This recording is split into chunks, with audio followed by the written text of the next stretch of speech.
नमस्कार। मैं यहाँ पर make India organic natural and profitable MIONP 2.0 के परिसर में हूँ। ये संकल्प जो पिछले साल कृषि जागरण के तत्वावधान में शुरू हुआ था, जिसमें हमारे किसान भाइयों को,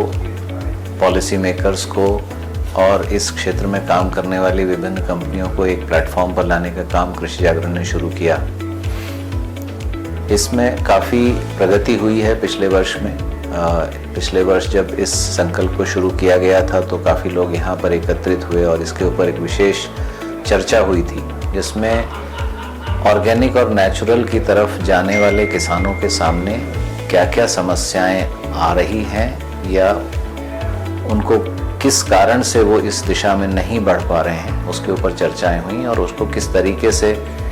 किसानों को जब वो नेचुरल और ऑर्गेनिक करने की तरफ जाते हैं तो बिना उनकी लाभ में, बिना उनकी प्रॉफिटेबिलिटी में कमी आए, अगर वो इस दिशा में जाएं तो वो एक सही कदम होगा। और उस बारे में ही पिछली बार चर्चा हुई थी और एक रोड मैप तैयार किया गया था। उसमें समय के साथ लगभग 19-20 कंपनियों ने पार्टिसिपेट किया, ICAR इंस्टीट्यूट्स ने पार्टिसिपेट किया और अलग अलग कंपनियों ने इस दिशा में कुछ डेमोन्स्ट्रेशन और कुछ कार्य किया गया, जिसकी प्रगति के बारे में जानकारी इस MIONP 2.0 में यहाँ नास परिसर में इस बार अप्रैल के माह में दी जा रही है। काफ़ी सारी कंपनियों ने ये देखा और अपने डेमोन्स्ट्रेशन के माध्यम से ये सिद्ध किया है कि अगर सही तरीके से खेती की सारी संभावनाओं को समझते हुए, सही बीजों का, सही प्रकार के उत्पादों का चयन करते हुए अगर किसान नेचुरल या ऑर्गेनिक की तरफ बढ़ते हैं, और नेचुरल, ऑर्गेनिक या कोई भी उसमें नाम दिया जा सकता है, लेकिन एक शाश्वत और स्वस्थ कृषि पद्धति की तरफ बढ़ते हैं तो उसमें नुकसान होने की संभावना बहुत कम है। बहुत सारे यहाँ पर हमारे किसान भाई आए जिन्होंने प्राकृतिक खेती में पार्टिसिपेट किया है और वो लोग पिछले कुछ सालों से कर रहे हैं। जो गुजरात में प्राकृतिक खेती की एक यूनिवर्सिटी है, उसके वाइस चांसलर साहब अपने लगभग 150-200 किसानों को लेकर के आए जिन्होंने इसके ऊपर काफ़ी काम किया है और उन्होंने ये सिद्ध किया है कि प्राकृतिक खेती करना संभव है और उसको प्रॉफिटेबल बनाना भी संभव है। उसी तरीके से जहाँ पर प्राकृतिक खेती के बजाय हम उसे ऑर्गेनिक खेती कह सकते हैं, विभिन्न कंपनियों ने उसके ऊपर काम किया और ये देखा कि काफ़ी संभावनाएं हैं इस क्षेत्र में। ख़ास तौर से जब कंज्यूमर को आज ज़रूरत है एक स्वस्थ भोजन की,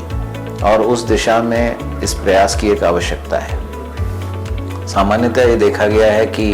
किसान इस दिशा में जाने से इसलिए हिचकते हैं क्योंकि उनकी आजीविका कृषि के ऊपर निर्भर करती है और उसमें वो कोई रिस्क नहीं लेना चाहते हैं। तो इस बात पे भी चर्चा हुई कि किस तरीके से छोटे क्षेत्र में उसका एक अनुभव करके उसे आगे बढ़ाया जा सकता है। जिन लोगों के पॉजिटिव एक्सपीरियंसेस हैं, उन एक्सपीरियंसेस के बेसिस पे किस तरीके से हम इस पे काम कर सकते हैं और इसको आगे ले जाने का कार्यक्रम और आगे ले जाने का एक रोड मैप इस बार भी तैयार किया जा रहा है, जिसमें जो पार्टिसिपेट कंपनीज़ हैं और जो पॉलिसी मेकर्स हैं, सभी लोग मिलकर के इसके ऊपर चर्चा कर रहे हैं। और इसका एक मुझे लगता है कि आने वाले समय में इसको काफ़ी आगे तक बढ़ाया जा सकता है। इस बार तो लोगों ने 20 एकड़, 50 एकड़, 100 एकड़, 500 एकड़ तक के बात की है, लेकिन इसको कैसे हम अगले एक साल में लाखों एकड़ में ले जा सकें और किसानों को इसका लाभ दे सकें और प्रकृति और नेचर के साथ में रहते हुए टेक्नोलॉजी को इसके साथ में ला करके किस तरीके से हम इसे आगे ले जाएंगे और एक स्वस्थ और पोषक भोजन हम अपने भारत के और